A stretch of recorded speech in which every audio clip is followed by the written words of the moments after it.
할렐루야. 여러분 반갑습니다. 주일날 만났는데 또 하나님이 너무 보고 싶고 또 예배 드리는 게 너무 사모해서 또 이렇게 수요일 저녁에 잊지 않고 또 예배 자리에 나오신 여러분 한 분 한 분을 진심으로 환영하고 축복합니다. 오늘도 믿음으로 나온 이 자리가 주님 만나고 또 은혜 받고 또 여러분의 믿음이 더 견고해지는 축복과 은혜의 시간이 되시기를 주님의 이름으로 간절히 축원합니다. 우리 옆에 분과 오늘도 잘 나오셨습니다. 인사 한번 나누면 좋겠어요. 네, 잘 나오셨습니다. 반갑습니다. 네네. 이제 사회적 거리두기가 완화돼서 수요일도 이제 점점 많은 분들이 이제 또 성전에 와서 예배 드리는 것 같아서 참으로 감사드립니다. 이것이 너희의 간구와 예수 그리스도의 성령의 도우심으로 나를 구원에 이르게 할 줄 아는 고로 나의 간절한 기대와 소망을 따라 아무 일에든지 부끄러워하지 아니하고 지금도 전과 같이 온전히 담대하여 살든지 죽든지 내 몸에서 그리스도가 존귀하게 되려 하려 하나니 이는 내게 사는 것이 그리스도니 죽는 것도 유익함이라. 그러나 만일 육신으로 사는 이것이 내 일의 열매일진데 무엇을 택해야 할는지 나는 알지 못하노라. 내가 그들 사이에 끼었으니 차라리 세상을 떠나서 그리스도와 함께 있는 것이 훨씬 더 좋은 일이라. 그렇게 하고 싶으나 내가 육신으로 있는 것이 너희를 위하여 더 유익하리라. 내가 살 것과 너희 믿음의 진보와 기쁨을 위하여 너희 무리와 함께 거할 이것을 확실히 아노니 내가 다시 너희와 같이 있으므로 그리스도 예수 안에서 너희 자랑이 나로 말미암아 풍성하게 하려 함이라. 아멘. 오늘 부목사님이 봉독해 준 본문 빌립보서 1장 19절에서 26절 말씀을 가지고 고난 중에 받은 은혜라는 제목으로 여러분 함께 말씀을 나누고자 해요. 여러분 보석 다 좋아하시죠? 보석 싫어하는 사람 많지 않을 거예요. 근데 보석 중에 진주라고 하는 보석이 있죠. 여러 보석들은 땅에서 캐는 게 원칙인데 이 보석은 바다에서 나오잖아요. 특별히 조개에서 나오는 보석이 우리가 진주로 잘 알고 있습니다. 근데 이렇게 진주가 만들어지는 과정을 보면 여러분 다 아시겠지만 진주 안에 모래가 들어가면 그 모래를 품고 있다가 나중에 진주가 되잖아요. 그런데 조개 안에 들어가는 모래라고 해서 다 진주가 되는 건 아니라 그래요. 그래서 만들어지는 과정을 보면 이 조개 안에 모래가 들어가면 이 모래의 거칠거칠한 것 때문에 이 조개 안에 있는 살이 굉장히 고통을 느낀다 그래요. 그러면 이 조개가 두 가지 본능적으로 반응을 한답니다. 첫째는 뭐냐면 아무런 반응을 하지 않는 거예요. 그 고통에 그냥 젖어드는 거죠. 그러면 이 까칠한 것 때문에 계속 상처가 나오고 아픔이 생겨서 나중에 이 조개는 병이 들어서 죽게 된다는 거예요. 또 하나의 반응이 뭐냐면 이 아픔을 이겨내는 거예요. 그래서 모래가 까칠까칠하게 되면 이 조개 자체에서 즙을 낸다 그래요. 그래서 이 즙이 모래를 감싸기 시작합니다. 그게 진주층이라고 그러거든요. 제가 사진 하나 준비했어요. 여러분 왼쪽에 보이는 것이 진주예요. 원하시는 분 드릴게요. 이거 그림으로 드린다는 거예요. 그리고 오른쪽에 있는 게 뭐냐면 그게 진주층이에요. 많게는 500층이 쓰인다 그래요. 그러니까 아픔을 느낄 때마다 계속 즙을 내서 이 모래를 감싸는 거예요. 감싸서 우리가 알다시피 손톱만한 그런 진주가 만들어지는 거죠. 그러니까 그걸 층을 셀 때마다 이 조개가 고통을 느낀다는 거예요. 그 고통을 인내하고 감수하면서 층을 만들어서 아름다운 진주를 만들어내는 거죠. 짧게는 2년에서 길면 4년 동안의 이런 반복을 통해서 아름다운 진주가 만들어진다고 합니다. 어떻게 보면 우리의 인생이 진주와 같이 아름다운 인생이 되는 것도 진주가 만들어지는 과정과 비슷하지 않을까 생각이 들어요. 조개에 모래라고 하는 고난이 찾아오고 모래라고 하는 아픔이 찾아왔을 때 그 모래의 아픔을 견디지 못하고 포기하면 그 조개는 썩어지고 병이 들지만 그 아픔의 모래를 끝까지 감내하고 품고 견뎌냈을 때에 그 고통의 모래가 오히려 아름다운 진주로 거듭나고 만들어지듯이 우리의 인생에도 여러 가지 찾아오는 고난이 있고 찾아오는 역경이 있고 찾아오는 스트레스가 있잖아요. 그것을 나에게 주어진 성장의 기회라고 생각하고 그것을 잘 인내하며 잘 감당해내며 이겨낸다면 바로 우리의 인생이 작지만 아름다운 진주와 같은 복된 인생이 되지 않을까 생각해 봅니다. 그런데 이러한 인생의 교훈은 진주의 말이 아니라 바로 성경의 가르침이고 하나님의 말씀이기도 해요. 인생에 당하는 고난이 우리를 더욱 유익하게 하고 복되게 한다는 것이 하나님의 말씀의 가르침이죠. 오늘 성경 본문이 오늘 사실을 우리에게 가르쳐주고 있습니다. 오늘 바울은 복음을 전하다가 로마 감옥에까지 갇히는 신세가 돼요. 언제 죽을 줄 모르는 그런 죽음의 상황에 바로 이 바울이 놓이게 되죠. 바울의 입장에서 보면, 또는 빌립보 교회 성도들에게 보면 바울의 옥에 갇힌 것은 정말로 큰 역경이자 고난이자 그들에게 찾아온 큰 시련이라고 할 수 있습니다. 그러나 바울은 자신에게 찾아온 이런 큰 시련과 고난을 아픔이나 슬픔이나 좌절로 받아들이지 않고 있다는 거예요. 그는 오히려 내가 당한 고난이 또 다른 은혜로 여기는 축복으로 바울이 생각하고 있다는 거예요. 저는 오늘 이 바울이 갖는 이 믿음을 오늘 우리도 갖기를 원합니다. 즉, 고난은 아픔이나 손해가 아니라 나에게 있어서 더 큰 유익이 된다고 하는 이 믿음의 고백이 바울의 고백이었던 것처럼 오늘 우리도 그런 믿음으로 살아갈 수 있는 성도들이 되었으면 좋겠어요. 우리에게 어떤 고난이 왔을 때 이것이 나를 힘들게 하고 아픔을 주고 손해를 끼치는 것이 아니라 내 인생을 더욱 유익하게 하고 내 인생을 더욱 복되게 하는 은혜의 기회라고 하는 사실을 깨달을 때 우리는 참된 성장과 성숙이 우리의 삶에 있게 될 줄로 믿습니다. 사실 악하고 패역한 세상 속에서 우리가 그리스도를 향한 믿음을 온전히 지켜간다는 게 쉽지만은 않죠. 굳이 아브라함이나 야곱, 다니엘과 같은 신앙의 인물들을 예로 들지 않아도 우리 주위에서 믿음을 지키기 위해서 때로는 가족들에게 핍박을 당하는 사람이 있고, 믿음을 지키기 위해서 때로는 주의를 성수하기 위해서 직장에서 불이익을 당하는 사람도 있고요.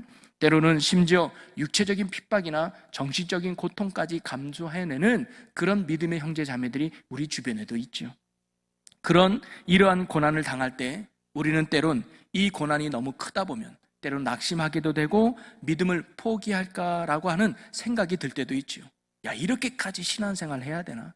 이렇게까지 내가 자존심 잃어가면서 내가 믿음 생활을 해야 될까?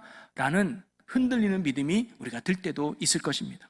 그러나 성도 여러분, 우리가 고난을 당한다 할지라도 담대히 여기시고 결코 낙심하지 말아야 될 줄로 믿습니다. 왜냐하면 믿음을 지키기 위해 받는 고난은, 믿음 때문에 당하는 고난은 우리에게 고통만 주는 것이 아니라 오히려 더 큰 유익을 우리에게 주기 때문입니다. 그래서 바울은 오늘 본문을 통해서 자기가 당한 이 고난을 오히려 그는 기뻐하고 기뻐한다고 빌립보 교회들에게 선포하고 고백하고 있는 거죠. 그럼 믿음의 성도들이 당하는 이 고난이 성도들에게 어떤 유익을 주고 있을까요? 제목처럼 고난 중에 받는 은혜는 어떤 은혜가 있을까요? 고난은 우리에게 어떤 유익과 은혜를 주는지 오늘 빌립보서 1장에 나오는 말씀을 가지고 우리가 세 가지의 은혜를 함께 생각해 보려고 합니다. 그래서 이 말씀을 통해서 저와 여러분이 혹 고난 가운데 있다 할지라도 고난 중에 주시는 이런 은혜를 받는 축복의 인생, 복된 인생 되시기를 주님의 이름으로 간절히 축원합니다. 그 첫째는 뭐냐면 믿음의 진보를 고난 속에 이룰 수 있다는 거예요.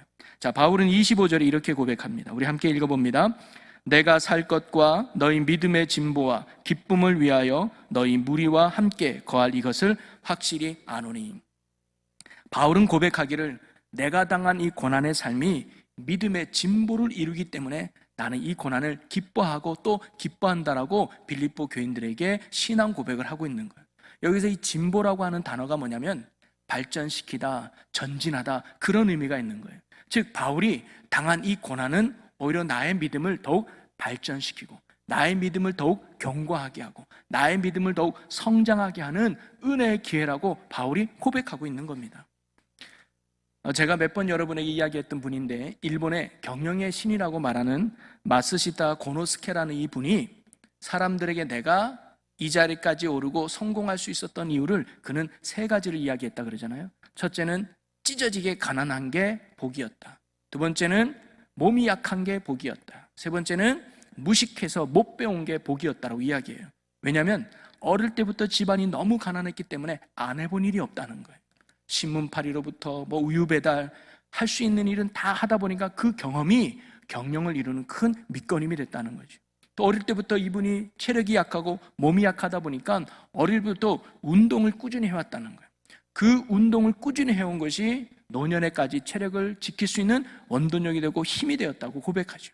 그리고 무식한 건 뭐냐면 내가 배운 게 없다 보니까 내가 만나는 모든 사람들이 나의 스승으로 여겼다. 나이가 어리든 나이가 많든 그 사람들에게 뭔가 하나라도 배울 게 있겠다라는 이런 자세가 내가 더 성공하고 성장하는 기회가 되었다라고 그가 고백을 해요. 우리가 보기에 실패의 조건이고 우리가 보기에는 아픔과 손해와 고통의 자리라 할지라도 그것이 오히려 그에게는 유익이 되고 복이 되었다고 하는 고백이죠. 이처럼 자신에게 실패가 되고 손해인 것 같아도 오히려 그것이 자신에게 큰 유익이 되는 경우는 우리의 인생의 주변에서 많이 찾아볼 수 있습니다. 그래서 이런 말이 있잖아요. 실패는 성공의 어머니다라는 말이 있잖아요. 이것은 신앙에도 똑같이 적용된다는 거예요. 인생의 고난, 믿음 때문에 우리가 고난을 당하면 믿음이 더 약해지고 믿음이 더 떨어지는 것이 아니라 오히려 믿음이 더 견고해지고 믿음이 성장되는 은혜의 기회가 된다고 하는 사실이죠.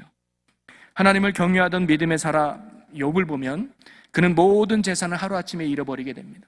그리고 자녀들까지 다 죽게 되죠. 그리고 몸은 큰 질병에서 고통당하게 됩니다.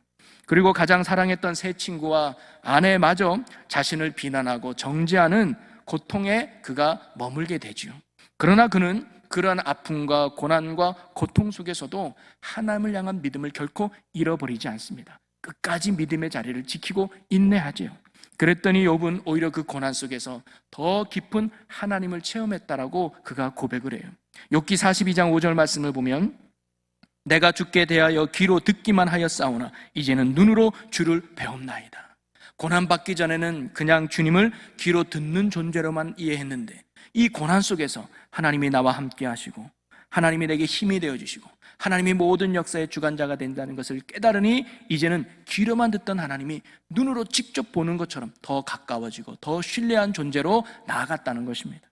그 결과 욥은 바로 이 고난을 참고 견뎌낸 후에 이전보다 더욱 고귀하고 순결한 정금 같은 믿음으로 세워졌다라고 그가 고백하죠. 우리가 잘 알다시피 욥기 23장 10절에 그가 뭐라고 고백합니까? 그러나 내가 가는 길은 그가 아시나니 그가 나를 단련하신 후에는 내가 순금같이 되어 나아오리라. 고난을 통해서 더욱 하나님을 사랑하게 되고 고난을 통해서 더욱 하나님을 신뢰하게 되었다는 거죠. 진주가 모래와 같은 아픔을 끝까지 품고 감당해냈을 때 진주의 아름다움이 되었던 것처럼 욥이 고난이 찾아왔을 때 그걸 믿음으로 인내하고 견뎠더니 진주와 같은 아름다운 믿음으로 견고해졌다는 신앙 고백이죠. 여러분들도 아마 가만히 생각해 보시면 여러분이 언제 믿음이 성장하고 언제 믿음이 자랐을까요? 바로 힘들었을 때, 어려웠을 때, 그때 여러분의 믿음이 더 성장하고 세워지지 않았을까요? 힘드니까 더 기도하게 되고 어려우니까 더 하나님을 찾게 되고 더 하나님 앞에 부르짖고 나가게 되지 않았습니까? 그때의 믿음의 힘이 오늘 여기까지 오는 원동력이 되지 않았을까요? 다윗도 10년간의 도망자 생활을 통해서 그는 더욱 하나님을 의지하게 되었고 하나님만을 신뢰하게 되었고 하나님만을 따르는 믿음의 사람으로 더욱 견고하게 세워졌습니다. 그것도 그럴 수밖에 없는 게 하나님밖에 없었거든요. 그 도망자 신세에서 누구도 믿을 사람 없었고 누구도 의지할 사람 없어서 하나님밖에 없었다는 거예요. 그래서 오히려 고난이 하나님을 더욱 가까이 하는 은혜의 기회가 되었다고 다윗이 고백하죠. 그래서 그는 시편 말씀에 이렇게 고백합니다. 고난 당한 것이 내게 유익이라. 이로 말미암아 내가 주의 율례들을 배우게 되었나이다. 고난이 나를 더욱 주님을 바라보게 만들었고 고난이 나를 하나님을 의지하게 만들었고 고난이 내가 주님을 따르는 길로 인도하게 했다는 거예요. 이것을 조금 바꿔서 말하면 이렇게 표현할 수 있을 것 같습니다. 내게 고난이 없었다면, 내게 힘든 상황이 오지 않았더라면 나는 하나님을 멀리했을 것이고 나는 하나님의 말씀을 따르지 않았을 것이고 나는 하나님을 향한 불신앙과 불순종의 삶을 살았을 것이다 라는 고백으로 바꿔서 우리가 이해해 볼 수 있는 것이죠. 사랑하는 성도 여러분, 여러분이 혹시 믿음을 지키는 것 때문에 신앙생활 때문에 고난 속에 있을 때 혹시 그 고난이 너무 힘들어서 지쳐서 낙심하고 계신 분은 혹시 안 계십니까? 여러분이 믿음 때문에 당하는 고난이거나 또는 믿음을 지키기 위해 당하는 고난이라면 여러분 낙심하지 마시기 바랍니다. 오히려 바울처럼 그 고난을 기뻐하고 기뻐할 수 있는 믿음이 우리가 되었으면 좋겠습니다. 하나님께서는 고난 중에 있는 여러분을 반드시 도우시고 반드시 힘주시며 그리고 이기게 하실 것이며 그리고 견디게 하실 것입니다. 또한 그러한 하나님의 은혜와 그 사랑을 발견하고 더욱 하나님을 붙들고 믿음으로 나아가고 끝까지 이 고난을 견디는 자에게는 바로 욥기에 주었던 것처럼 정금과 같은 귀한 믿음의 발전과 진보를 이루어 낼 것입니다. 그래서 고난 속에서 우리가 믿음이 어제보다는 오늘이, 오늘보다는 내일이 더 나은 믿음으로 발전하고 성숙하는 믿음의 진보를 이루어갈 수 있는 저와 여러분이 되시기를 주님의 이름으로 간절히 축원합니다. 두 번째로 고난이 주는 은혜는 무엇이냐면 복음의 진보를 이룰 수 있다는 거예요. 진보가 아까 뭐라 그랬어요? 발전이라고 말했죠. 전진하는 거예요. 바로 이 고난은 우리의 복음을 더욱 발전시킨다는 겁니다. 바울은 지금 로마의 옥중에서 빌립보 교인들을 향해서 편지를 쓰고 있는 것이죠. 보통 사람 같으면 복음을 전하다가 옥에 갇히면 되면 억울하기도 하고 하나님을 향해서 원망 어린 말을 할 수도 있지요. 하나님, 내가 복음 전하다가 주님의 일을 하다가 상을 받기는커녕 복을 받기는커녕 오히려 내가 옥에 갇혀서 언제 죽을지 모르는 상황에 놓여 있다면 하나님 너무한 거 아니에요? 라고 원망이나 불평할 수 있겠죠. 그러나 본문에서 바울은 오히려 내가 복음 전하는 것 때문에 옥에 갇힌 것을 내가 기뻐하고 또 기뻐한다라고 고백하고 있습니다. 왜냐하면 바울이 옥에 갇힌 것이 오히려 복음을 증거하고 전파하는 또 다른 기회가 되었기 때문이에요. 자, 12절 말씀을 한번 읽어볼까요? 오늘 우리가 있는 본문 말씀은 아니지만 12절 말씀 읽어보겠습니다. 시작.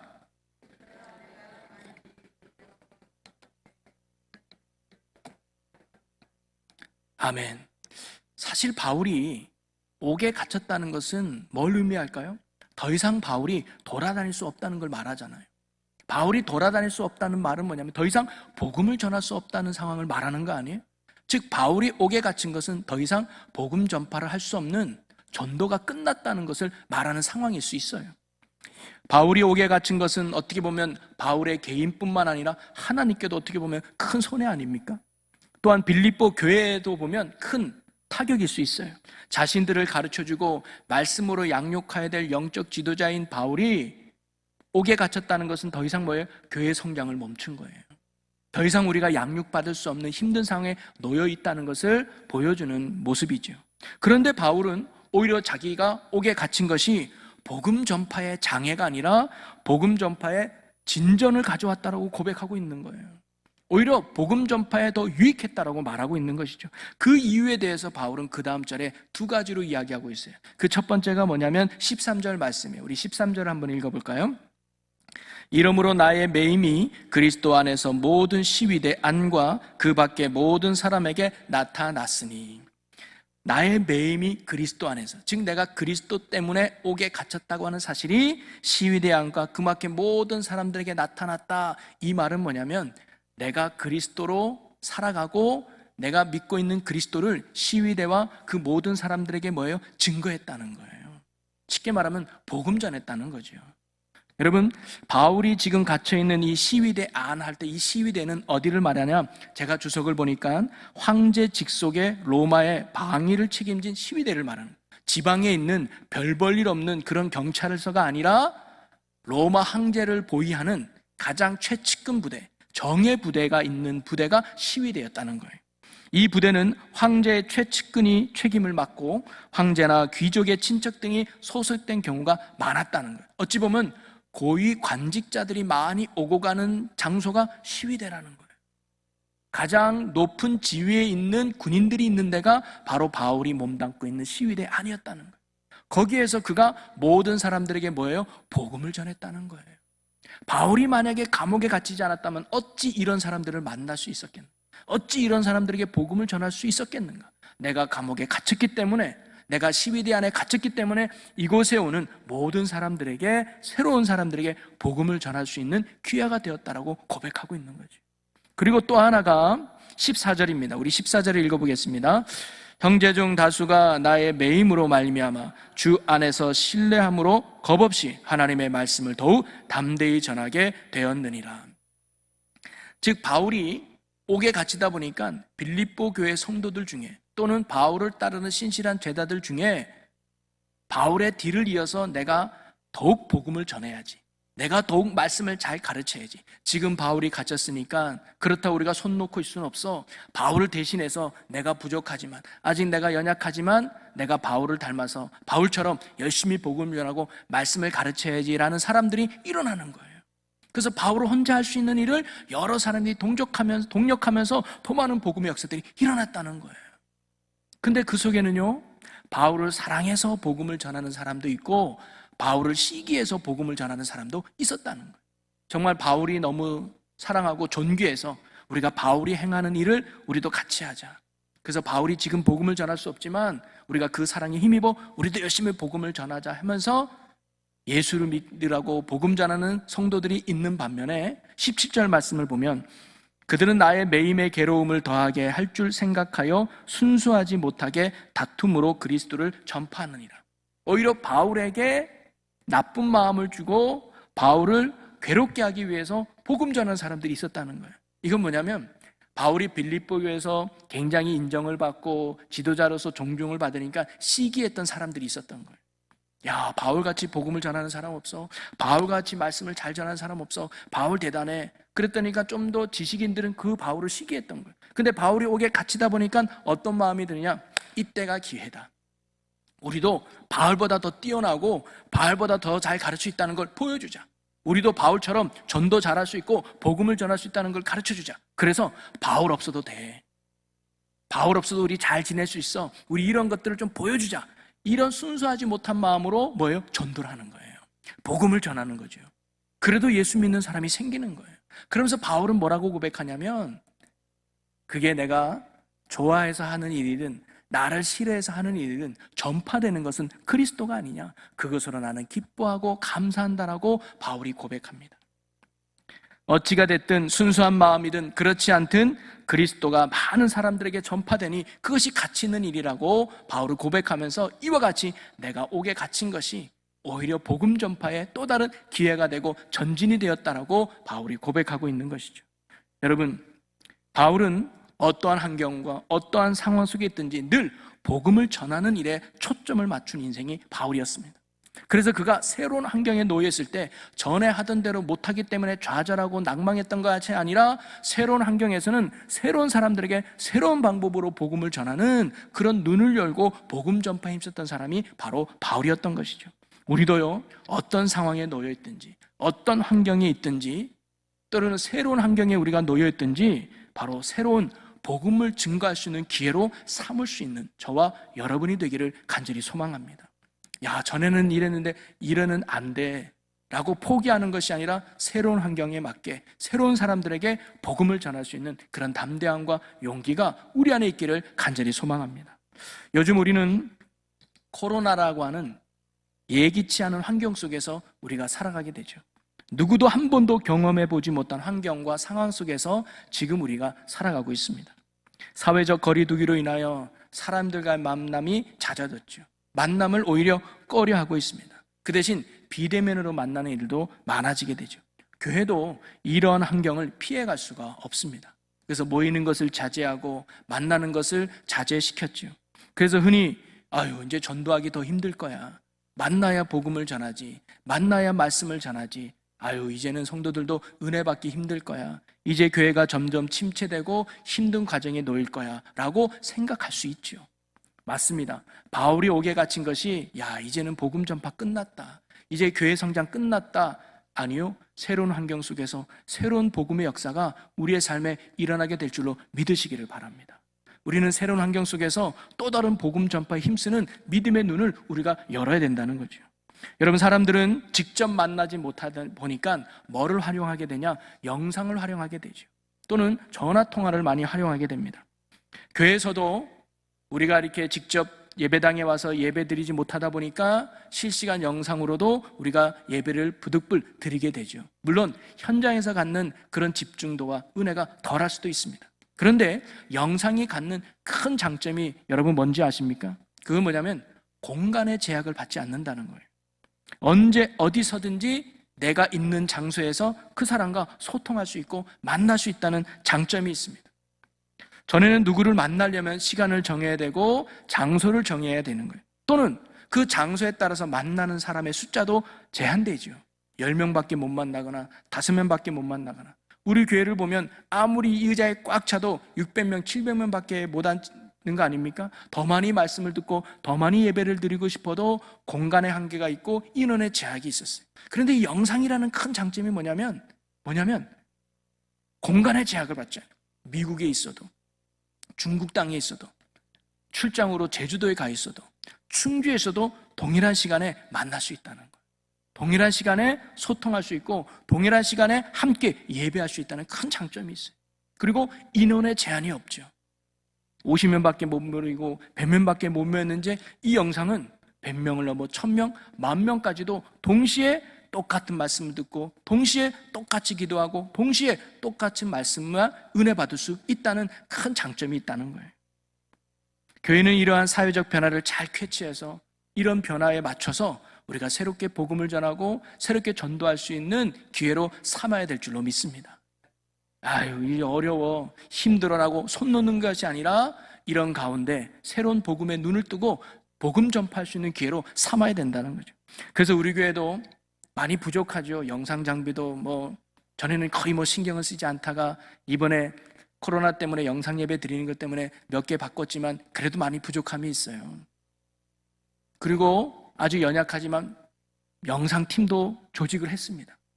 우리 교회에서 좀 은사나 달란트 있는 분들을 활용해서 많지는 않지만 영상팀을 만들어서 나름대로 이 영상을 활용해서 여러분에게 어떻게 하면 좀 더 은혜를 끼치고 어떻게 하면 이걸 통해서 복음을 전할까 컨텐츠를 만들고 내용을 만들려고 지금도 준비하고 노력하고 애쓰고 있습니다.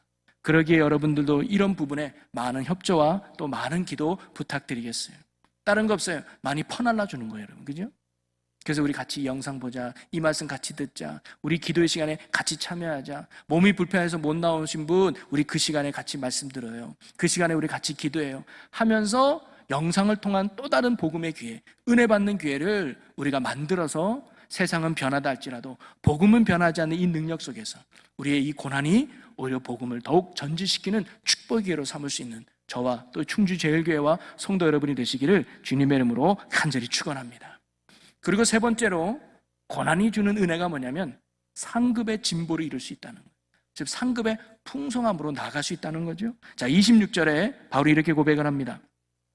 내가 다시 너희와 같이 있으므로 그리스도 예수 안에서 너희 자랑이 나로 말미암아 풍성하게 하려 함이라. 여러분, 믿음을 지키기 위해 겪는 고난은 때로는 우리들에게 많은 세상적인 손해를 가져다 주기도 하죠. 어떤 사람은 직장에서 승진의 기회를 놓치기도 합니다. 또 어떤 사람은 장사하다가 금전적인 손해를 믿음 때문에 보기도 하죠. 또 어떤 사람들은, 학생들은 공부하는 시간을 오히려 빼앗기고 손해보기도 합니다.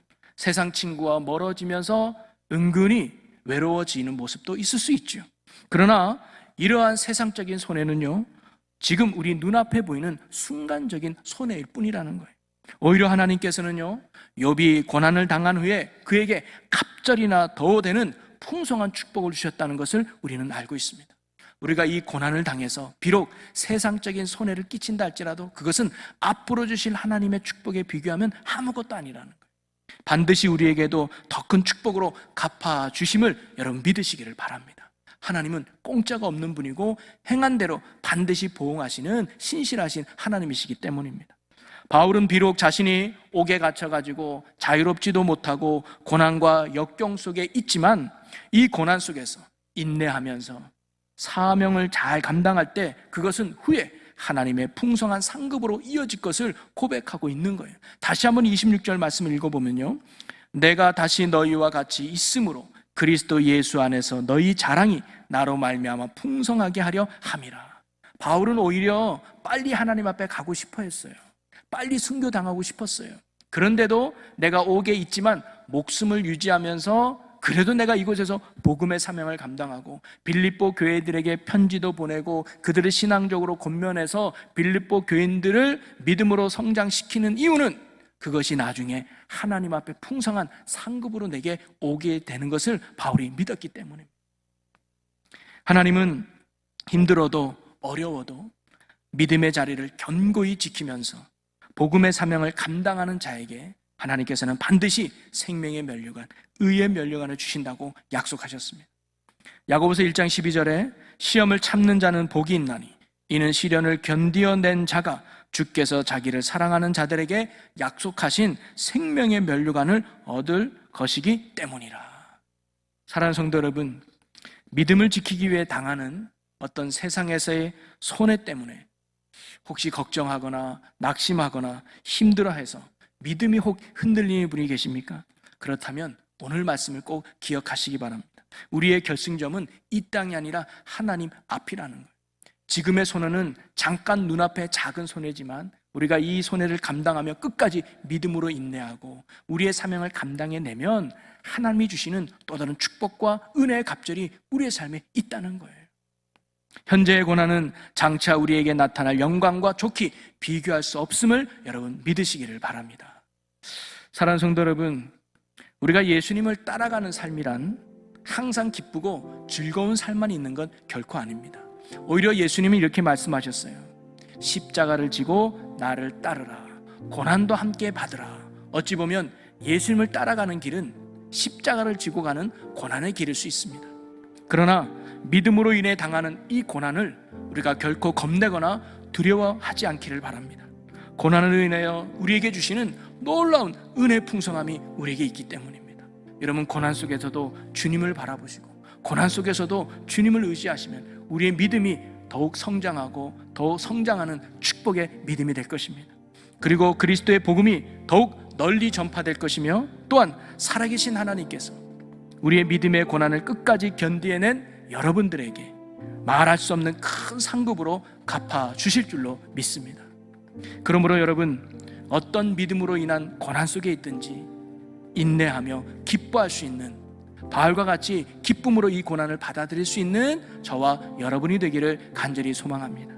그리고 믿음으로 어떤 고난도 담대히 인내하며 이겨내는 믿음의 성도 여러분이 되시기를 소망합니다. 그래서 오늘 주시는 이 세 가지 풍성한 은혜가 저와 여러분의 삶에 가득히 넘쳐서 고난 속에서도 기쁨을 고백하며 하나님의 영광 올려드릴 수 있는 저와 여러분의 복 있는 삶, 믿음의 귀한 삶이 되시기를 예수님의 이름으로 간절히 축원합니다. 우리 이 시간 함께 말씀을 기억하면서 우리가 함께 통성으로 기도했으면 좋겠습니다. 주님, 믿음 때문에 오는 고난을 두려워하거나 겁내지 않게 하여 주시옵소서. 바울처럼 오히려 기뻐하는 저희들이 되게 하여 주시옵소서. 고난 속에서 믿음의 성장을 경험하게 하여 주옵소서. 고난 속에서 오히려 복음 전파의 전진을 이루게 하여 주시옵소서. 고난 속에서 하늘의 상급을 쌓아가는 은혜 성도들이 되게 하여 주시옵소서. 하나님, 믿음을 지켜간다는 게 결코 쉽지만은 않은 길입니다. 예기치 않은 손해를 봐야 하고 힘든 고통과 아픔을 겪어야만 합니다. 그러나 하나님, 비록 믿음을 지켜야 하며 당하는 고난이 우리에게 아픔이 되고 손해가 된다 할지라도 오늘 말씀을 기억하게 하여 주옵소서. 고난은 우리에게 더 큰 유익이 있음을 결코 잊지 않게 하여 주옵소서. 그래야 오늘 바울처럼 고난 가운데 기뻐하는 저희들이 되게 해 주시옵소서. 그리고 이 고난을 통해 우리의 믿음이 더욱 성장하게 하여 주옵소서. 고난 속에 더욱 복음이 전파되는 은혜의 기회가 있게 하여 주시옵소서. 고난 속에 오히려 하나님의 큰 상급을 받아 누리는 축복의 삶을 살아가는 믿음의 귀한 성도들이 되게 하여 주시옵소서. 그래야 하나님이 바라보실 때 흐뭇해하시며 이 시대의 복음의 사명을 감당해내는 충주제일교회와 모든 성도들이 되게 하여 주시옵소서. 감사와 영광을 주께 돌리며 우리 주 예수 그리스도의 이름으로 기도하옵나이다. 아멘. 할렐루야를 힘차게 불러 영원히 주 하늘의 영광, 하늘의 영광, 하늘의 영광, 나의 맘속에 차고도 넘쳐 할렐루야를 힘차게 불러 영원히 주를 찬양하리. 아멘. 우리 하나님 앞에 큰 박수로 영광 돌리겠습니다. 아멘. 감사합니다.